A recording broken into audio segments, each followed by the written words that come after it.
जैकबाबाद में के खबर दींदा हलूं। ब्यूरो चीफ वसीम इकबाल की रिपोर्ट मुताबिक एडवोकेट मीर निहाल खान दस्ती की अगवानी में सरदार खान दस्ती हाउस ते दस्ती बिरादरी हक भाऊ मौला जो प्रोग्राम मुनक़िद थियो, जैमें पूरी बिरादरी समेत मोहल्ले के मुअज़्ज़िज़ीन शिरकत कई।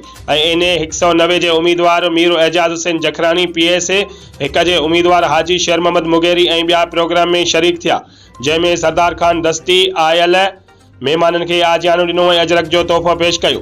दस्ती बिरादरी जा मुअज़्ज़िज़ सरदार खान दस्ती, वाहिद बख्श दस्ती, सईद अहमद दस्ती, वकील महबूब अली दस्ती, हज़ार खान दस्ती, जावेद दस्ती, वारिस दस्ती, फैज़ मोहम्मद दस्ती, सलमान दस्ती, आबिद दस्ती, नदीम दस्ती, शहबान दस्ती ऐं सब दस्ती बिरादरी पाड़े जा नेको मर्द हाजी शफ़ीक अहमद मुगल, पुनल टालानी, अब्दुलरशीद खोखर, जमील अहमद मुगल, शाहज़ेब अली खोखर, आसिफ अली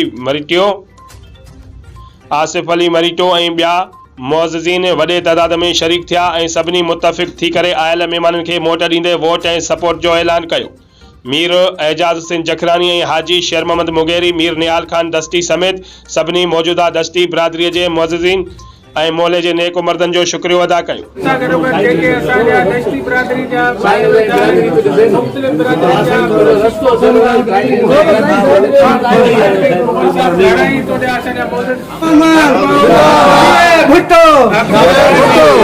माला में स्ट्रीट लाइट तो ॾिसो, हे मुंहुं आहे अकबा माला जो, इते कोई स्ट्रीट लाइट तव्हांखे नज़र न ईंदी। जेकॾहिं अॻिते जाते सुमरन जी अक्सरियत आहे पेश कयो मीर एजाज खान जखरानी साहब।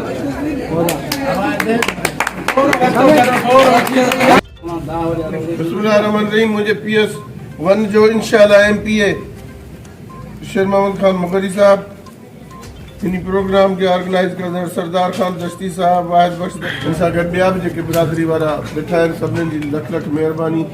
साईं चौध मोहम्मद मियां साहब असांखे नज़र अंदाज़ कंदो आहे, छो कि असां दस्तियूं मुंहिंजा भाउ सॼे जैकाबाद खे नज़र अंदाज़ कंदो आहे। ओ मीर एजाज आएगा खुशहाली लाएगा, हाजी शेर मोहम्मद आएगा खुशहाली लाएगा, जिसका तीर है